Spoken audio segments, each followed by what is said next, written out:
Mental health ಬಗ್ಗೆ ತುಂಬಾ misunderstandings ಇರುತ್ತೆ. ಅದನ್ನು ಕ್ಲಿಯರ್ ಮಾಡೋದು ಈ ವಿಡಿಯೋದ ಉದ್ದೇಶ. ಮೊದಲನೇದು, ನಿಮಗೆ ಮೆಂಟಲ್ ಹೆಲ್ತ್ ಸಮಸ್ಯೆ ಇದೆ ಅಂತಂದರೆ ಯಾವುದೋ ಹುಚ್ಚಿದೆ ಅಂತ. ಇದು ನಿಜ ಅಲ್ಲ. ಇದು ಕೆಲವೊಂದು ಫಿಲ್ಮ್ಸ್ನಲ್ಲಿ ಆ ಥರ ತೋರಿಸ್ತಾರೆ ಅಷ್ಟೇ. ಮೆಂಟಲ್ ಹೆಲ್ತ್ ಅಂದರೆ ಥೆರಪಿಗೆ ಹೋಗುವಂಥವ್ರಿಲ್ಲ. ಸಹಜವಾದ ಎವ್ರಿಡೇ ಜೀವನ ನಡೆಸುವಲ್ಲಿ ಬರುವಂಥ ಕಷ್ಟಗಳು, ಸ್ಟ್ರೆಸ್ ಆಗಲಿ, ಆ್ಯಂಗ್ಸೈಟಿ ಅಂದರೆ ಉದ್ವೇಗ ಆಗಲಿ, ಆತಂಕ, ಯಾವುದೋ ನೋವಿಂದ ಹೊರಗಡೆ ಬರೋಕ್ಕಾಗ್ತಿಲ್ಲ, ಈ ಥರದ ಸಹಜವಾದ ವಿಷಯಗಳಿಗೂ ಹೆಲ್ಪ್ ಆಗುತ್ತೆ.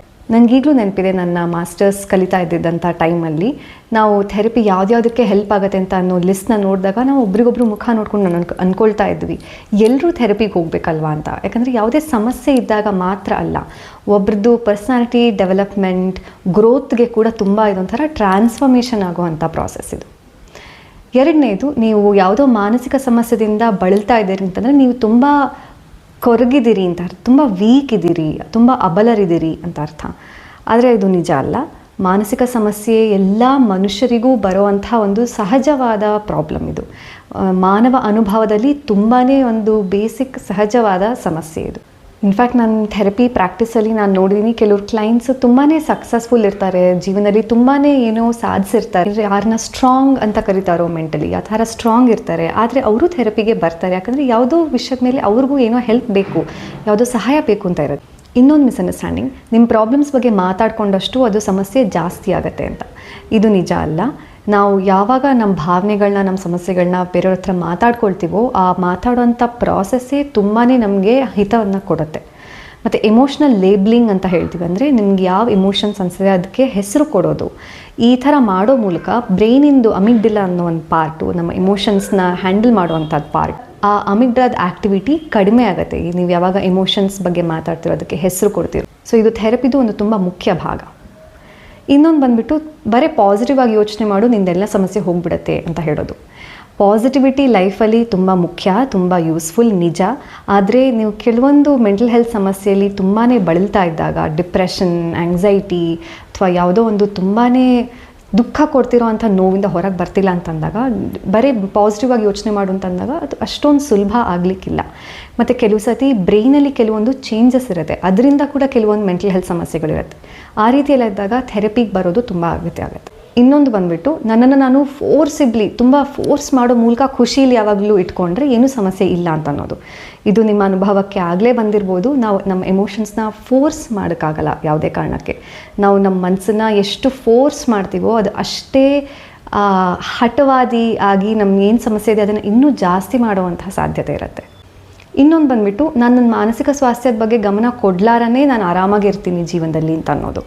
ಇದನ್ನು ನಾವು ಡಿನಯಲ್ ಅಂತ ಹೇಳ್ತೀವಿ. ಅಂದರೆ ಏನೋ ಸಮಸ್ಯೆ ಇದೆ, ಅದನ್ನು ನೋಡೋ ಬದಲು ಅದು ಇಲ್ಲೇ ಇಲ್ಲ ಅಂತ ಅನ್ನೋ ಹಾಗೆ ನಾಟಕ ಮಾಡೋದು. ನಮಗೆ ನಾವೇ, ಬೇರೆಯವ್ರಿಗೂ ಅಲ್ಲ, ನಮಗೆ ನಾವೇ ನಾಟಕ ಮಾಡೋದು. ಇದು ಹೇಗೆ ನಮಗೆ ತೊಂದರೆ ಕೊಡುತ್ತೆ ಅಂತಂದರೆ, ಪ್ರೆಷರ್ ಕುಕ್ಕರಲ್ಲಿ ಹೇಗೆ ಪ್ರೆಷರ್ ಬರ್ತಾ ಬರ್ತಾ ಬರ್ತಾ ಜಾಸ್ತಿಯಾಗಿ ಕಡೆಗೆ ಬ್ಲಾಸ್ಟ್ ಆಗೋಗುತ್ತೋ, ಅದೇ ರೀತಿ ನೀವು ಮನಸ್ಸಿನಲ್ಲಿ ಇರುವಂತಹ ನೋವುಗಳನ್ನ ಇಗ್ನೋರ್ ಮಾಡಿ ಮಾಡಿ ಮಾಡಿ ಕೊನೆಗೆ ಅದು ಬೇರೆ ಅಹಿತಕರವಾದ ರೀತಿಯಲ್ಲಿ ನಿಮಗೆ ಬಂದು ತೊಂದರೆ ಕೊಡ್ಬೋದು. ಇನ್ನೊಂದು ಮಿಸ್ಅಂಡರ್ಸ್ಟ್ಯಾಂಡಿಂಗ್, ನೀವು ಜೀವನದಲ್ಲಿ ಚೆನ್ನಾಗಿದ್ದೀರಿ, ನಿಮ್ಮ ಜೀವನ ಚೆನ್ನಾಗಿ ಕಾಣ್ತಿದೆ ಅಂತಂದರೆ ನಿಮಗೆ ಡಿಪ್ರೆಷನ್ ಆಗೋಕ್ಕೆ ಚಾನ್ಸ್ ಇಲ್ಲ ಅಂತ ಅಂದ್ಬಿಟ್ಟು. ಯಾರು ಡಿಪ್ರೆಷನಲ್ಲಿದ್ದಾರೆ, ಯಾರಿಲ್ಲ ಅಂತ ಅನ್ನೋ ವಿಷಯ ಹೊರಗಡೆ ನೋಡೋ ಮೂಲಕ ಗೊತ್ತಾಗಲಿಕ್ಕಿಲ್ಲ. ಇನ್ಫ್ಯಾಕ್ಟ್ ಡಿಪ್ರೆಷನಲ್ಲಿದ್ದವರು ಕೆಲವು ಸತಿ ಹೊರಗಿನವ್ರಿಗೆ ಏನೂ ತೋರಿಸ್ಕೊಳ್ಳೋಕ್ಕೆ ಹೋಗೋದಿಲ್ಲ, ಏನೂ ಸಮಸ್ಯೆ ಇಲ್ಲ, ಎಲ್ಲ ಚೆನ್ನಾಗಿದೆ ಅಂತ ಅನ್ನೋ ಹಾಗೆ ಪ್ರಿಟೆಂಡ್ ಮಾಡ್ತಾ ಇರ್ಬೋದು. ಆದರೆ ಒಳಗಡೆ ಅವ್ರು ಎಷ್ಟು ಕೊರಗ್ತಾ ಇರ್ತಾರೆ ಅನ್ನೋದು ಅವ್ರಿಗೆ ಮಾತ್ರ ಗೊತ್ತಿರುತ್ತೆ. ಇನ್ನೊಂದು ಬಂದುಬಿಟ್ಟು ಗಂಡಸರ ಬಗ್ಗೆ.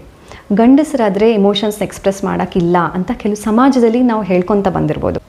ಇದು ಹೇಗೆ ಶುರುವಾಗುತ್ತೆ ಅಂತಂದರೆ, ಬಾಲ್ಯದಲ್ಲಿ ಹೆಚ್ಚಾಗಿ ಗಂಡು ಮಕ್ಕಳಿಗೆ ನಾವು ಈ ಥರ ಹೇಳ್ತಾ ಬೆಳೆಸಿದ್ರೆ, ಅವ್ರು ಅಳಬೇಕಾದ್ರೆ ಅಥವಾ ಏನಾದರೂ ಭಾವನೆನ ವ್ಯಕ್ತಪಡಿಸ್ಬೇಕಾದ್ರೆ ನಾವೇನಾದರೂ ಅವ್ರಿಗೆ, ನೀನು ಹುಡುಗ, ನೀನು ಈ ಥರ ಎಲ್ಲ ಹೇಳೋ ಹಾಗಿಲ್ಲ, ಹುಡುಗ ನೀನು ಅಳೋ ಹಾಗಿಲ್ಲ, ಅಥವಾ ನಂತರ ದೊಡ್ಡವರಾದಮೇಲೆ ಗಂಡಸಾಗಿ ಇದನ್ನು ಎದುರಿಸು, ಏನು ಆ ಥರ ಭಯ ಪಡ್ತಾ ಇದೆಯಾ, ಈ ಥರ ಬರೀ ಮಾತಿನ ಮೂಲಕ ಮನಸ್ಸಿನ ಮೇಲೆ ತುಂಬಾ ಪ್ರಭಾವ ಬೀರುತ್ತೆ. ಅವ್ರಿಗೆ ಎಮೋಷನ್ಸ್ನ ಚೆನ್ನಾಗಿ ಆರಾಮಾಗಿ ಹೊರಗಡೆ ಹಾಕೊಳ್ಳೋ ಬದಲು ಒಳಗೆ ಇಟ್ಕೊಂಡು ಬರ್ತಾ ಬರ್ತಾ ಅದು ಬೇರೆ ರೀತಿ ಬದಲಾವಣೆ ಆಗ್ಬೋದು. ತುಂಬ ಸಿಟ್ಟು ಬರ್ಬೋದು ಅಥವಾ ತುಂಬ ಖಿನ್ನತೆಗೆ ಒಳಗಾಗ್ಬೋದು. ಈ ಥರ ಬೇರೆ ಬೇರೆ ರೀತಿಯಲ್ಲಿ ಅವರಿಗೆ ತುಂಬ ಸಮಸ್ಯೆಯನ್ನು ಉಂಟು ಮಾಡುತ್ತೆ. ಅದೇ ತುಂಬ ಅನ್ಯಾಯಕರವಾದ ಅಪೇಕ್ಷೆ ಅಲ್ವಾ ಗಂಡಸರ ಮೇಲೆ, ನೀವು ಎಮೋಷನ್ಸ್ನ ಫೀಲ್ ಮಾಡೋ ಹಾಗಿಲ್ಲ, ಎಕ್ಸ್ಪ್ರೆಸ್ ಮಾಡೋ ಹಾಗಿಲ್ಲ ಸಹಜವಾಗಿ ಅಂತ ಅನ್ನೋ. ಎಸ್ಪೆಷಲಿ ಈ ಸಮಸ್ಯೆನ ನಾವು ಕಪಲ್ಸ್ ಥೆರಪಿ ಅಥವಾ ಮ್ಯಾರೇಜ್ ಕೌನ್ಸಿಲಿಂಗಲ್ಲಿ ನೋಡ್ತೀವಿ. ಯಾವಾಗ ಒಬ್ಬ ಗಂಡಸಿಗೆ ಎಮೋಷನ್ನ ನೀಟಾಗಿ ಎಕ್ಸ್ಪ್ರೆಸ್ ಮಾಡೋಕ್ಕೆ ಆಗ್ತಾ ಇಲ್ವೋ, ಎಮೋಷನ್ಸ್ ಅಂದರೆ ತುಂಬ ಒಂದು ಕಂಫರ್ಟ್ ಇಲ್ವೋ, ಆಗ ಅದು ಅವರ ರಿಲೇಷನ್ಶಿಪ್ ಮೇಲೆ ಇಂಪ್ಯಾಕ್ಟ್ ಆಗೇ ಆಗುತ್ತೆ, ಅವ್ರ ಮದುವೆ ಮೇಲೆ ಪ್ರಭಾವ ಬಿದ್ದೇ ಬೀಳುತ್ತೆ. ಇದರಿಂದಾಗಿ ಕೆಲವರು ಕೂಡ ಥೆರಪಿಗೆ ಬರ್ತಾರೆ. ಮತ್ತು ಇನ್ನೊಂದು, ಮಕ್ಕಳಿಗೆ ಅಥವಾ ಟೀನೇಜರ್ಸ್ಗೆ ಮೆಂಟಲ್ ಹೆಲ್ತ್ ಚಾಲೆಂಜಸ್ ಆಗೋದಿಲ್ಲ ಅಂತ ಅಂದ್ಬಿಟ್ಟು, ಸ್ಯಾಡ್ಲಿ ಅದು ನಿಜ ಅಲ್ಲ. ಮಕ್ಕಳಿಗೆ ಎಸ್ಪೆಷಲಿ ಟೀನೇಜರ್ಸ್ಗೆ ಮೆಂಟಲ್ ಹೆಲ್ತ್ ಚಾಲೆಂಜಸ್ ಆಗುವಂತಹ ಸಾಧ್ಯತೆ ಇರುತ್ತೆ. ನಾವು ಬುಲ್ಲಿಯಿಂಗ್ ಅಂತ ಹೇಳ್ತೀವಿ, ಅಂದರೆ ಕಾಲೇಜ್ ಸ್ಕೂಲಲ್ಲಿ ಕೆಲವು ಮಕ್ಕಳು ಕೆಲವ್ರಿಗೆ ಮಾಡುವಂಥ ಟ್ರೀಟ್ಮೆಂಟ್ ಇರ್ಬೋದು, ಅಥವಾ ಪಿಯರ್ ಪ್ರೆಷರ್ ಅಂತ ಹೇಳ್ತೀವಿ, ಅಕಾಡೆಮಿಕ್ ಆಗಲಿ ಅಥವಾ ಬೇರೆ ಮಕ್ಕಳನ್ನ ನೋಡಿಬಿಟ್ಟು ಒಂಥರ ಪ್ರೆಷರ್ ಆಗೋದು, ಸ್ಟ್ರೆಸ್ಸು, ಈ ರೀತಿ ಮಕ್ಕಳಿಗೆ ತುಂಬಾ ಸಮಸ್ಯೆ ಆಗುವಂಥ ಸಾಧ್ಯತೆ ಇರುತ್ತೆ. ಮತ್ತು ಹೆಚ್ಚಾಗಿ ಕೆಲವು ವಾರ್ನಿಂಗ್ ಸೈನ್ಸ್ನ ನಾವು ನೋಡ್ಬೋದು. ಕೆಲವು ಸತಿ ಇದ್ದಕ್ಕಿದ್ದಂಗೆ ಅವರು ಊಟ ಅಥವಾ ಮಲಗುವಂತಹ ಪ್ಯಾಟರ್ನ್ಸಲ್ಲಿ ಚೇಂಜಸ್ ಆದರೆ, ಅವ್ರ ಬಿಹೇವಿಯರಲ್ಲಿ ಏನಾದರೂ ನೀವು ಚೇಂಜಸ್ ನೋಡಿದ್ರೆ, ಅಥವಾ ಒಬ್ಬರೊಬ್ಬರೇ ಇರೋದು ಹೆಚ್ಚು ಮಾಡಿದ್ರೆ ಅವರು, ಅಥವಾ ಸುಮ್ಮನೆ ಕಿರಿಕಿರಿ ಆಗೋದು, ಸಿಟ್ಟು ಬರೋದು ಅಂತ ಜಾಸ್ತಿ ಆದರೆ, for a period of time ಜಾಸ್ತಿ ಆಗ್ತಾ ಬಂತು, ಇದೇ ಥರ ಇತ್ತು ಅಂತಂದರೆ ನೀವು ಅದನ್ನು ಒಂದು ಹಿಂಟ್ ಥರ ಅಂದ್ಕೋಬೋದು, ಇಲ್ಲಿ ಏನೋ ಸಮಸ್ಯೆ ಇರಬೇಕು ಬಹುಶಃ ಅಂತ. ಮತ್ತು ಈ ಸಮಸ್ಯೆಗಳನ್ನ ಆದಷ್ಟು ಅಲ್ಲಿಂದ ಅಲ್ಲಿಗೆ ಪರಿಹಾರ ಮಾಡಿದ್ರೆ ನಾವು ಒಳ್ಳೆಯದು ಥೆರಪಿ ಮೂಲಕ. ಇಲ್ಲದೇ ಇದ್ದರೆ ಅವರು ದೊಡ್ಡವರಾದಾಗ ಕೂಡ ಆ ಸಮಸ್ಯೆನ ತೊಗೊಂಡು ಹೋಗ್ತಾರೆ, ಅದು ಬೇರೆ ರೀತಿಯಲ್ಲಿ, ಇನ್ನೂ ಹಾನಿಕರ ರೀತಿಯಲ್ಲಿ ಅದು ಬದಲಾವಣೆ ಆಗುವಂಥ ಸಾಧ್ಯತೆ ಇರುತ್ತೆ.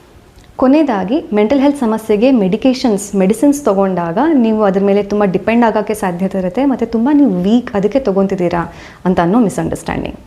ಕೆಲವು ಸತಿ ಏನಾಗುತ್ತೆ, ಮಾನಸಿಕ ಸಮಸ್ಯೆಗಳು ಬ್ರೈನಲ್ಲಿ ಆಗುವಂಥ ಕೆಮಿಕಲ್ ಇಂಬ್ಯಾಲೆನ್ಸಿಂದ ಇರುತ್ತೆ. ನ್ಯೂರೋ ಟ್ರಾನ್ಸ್ಮಿಟರ್ಸ್ ಅಂತ ಕರಿತೀವಿ, ಅಂದರೆ ಅವು ಕೆಮಿಕಲ್ ಮೆಸೆಂಜರ್ಸ್, ಯಾವುವು ನರ್ವ್ ಸೆಲ್ಸ್ ಮಧ್ಯೆ ಬಂದುಬಿಟ್ಟು ಸಿಗ್ನಲ್ಸ್ನ ಕ್ರಿಯೇಟ್ ಮಾಡೋದು. ಅವುಗಳು ತುಂಬ ಜಾಸ್ತಿಯಾಗಿ ಕೆಲಸ ಅಥವಾ ತುಂಬ ಕಡಿಮೆ ಕೆಲಸ ಮಾಡ್ತಾ ಇದ್ದಾವೆ ಅಂತ ಅಂದಾಗ ಕೂಡ ಕೆಲವೊಂದು ಸತಿ ಮಾನಸಿಕ ಸಮಸ್ಯೆಗಳು ಉತ್ಪನ್ನ ಆಗುತ್ತೆ. ಹಾಗಿದ್ದಾಗ ಮೆಡಿಸಿನ್ಸ್ ಕೊಡೋದು ಈ ಇಂಬ್ಯಾಲೆನ್ಸ್ನ ಸರಿ ಮಾಡಲಿಕ್ಕೆ ತುಂಬ ಹೆಲ್ಪ್ ಆಗುತ್ತೆ. ಬರೀ ಮೆಡಿಸಿನ್ಸ್ ತೊಗೊಳ್ಳೋದೊಂದೇ ಸೊಲ್ಯೂಷನ್ ಅಲ್ಲ, ಥೆರಪಿ ಕೌನ್ಸಿಲಿಂಗಲ್ಲಿ ಇರೋ ಜೊತೆಗೆ ನೀವು ಮೆಡಿಸಿನ್ಸ್ನ ತೊಗೊಂಡು ಅದು ಎರಡು ಜೊತೆಗೆ ಹೋಗುವಂಥ ಒಬ್ಬರಿಗೆ ತುಂಬಾ ಗುಣ ಆಗಲಿಕ್ಕೆ ಸಹಾಯ ಮಾಡುತ್ತೆ.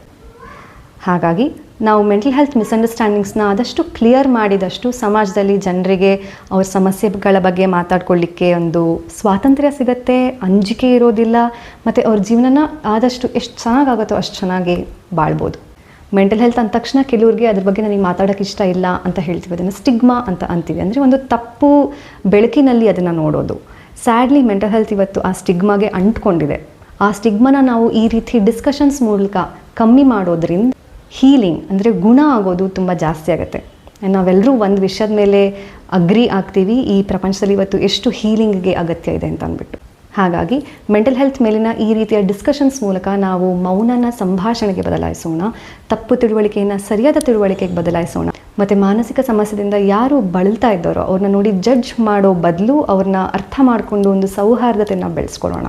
ಯಾಕಂದರೆ ಮಾನಸಿಕ ಸಮಸ್ಯೆ ಅನ್ನೋದು ಬರೀ ಬೇರೆಯವ್ರಿಗೆ ಆಗುವಂಥ ವಿಷಯ, ನಾವು ಅದ್ರ ಬಗ್ಗೆ ತಲೆ ಕೆಡಿಸ್ಕೋಬೇಕು ಅಂತ ಇಲ್ಲ, ನಮ್ಮಲ್ಲಿ ಯಾರಿಗೆ ಬೇಕಾದ್ರೂ ಆಗ್ಬೋದು. ಆದ್ದರಿಂದ ಒಬ್ರಿಗೊಬ್ಬರು ಎಷ್ಟು ಕೈಂಡ್ನೆಸ್ಸಿಂದ ಇರ್ಬೋದು, ಒಬ್ರಿಗೊಬ್ಬರು ಎಷ್ಟು ಪ್ರೀತಿಯಿಂದ ಇರ್ಬೋದು ಅಷ್ಟು ಒಳ್ಳೆಯದು.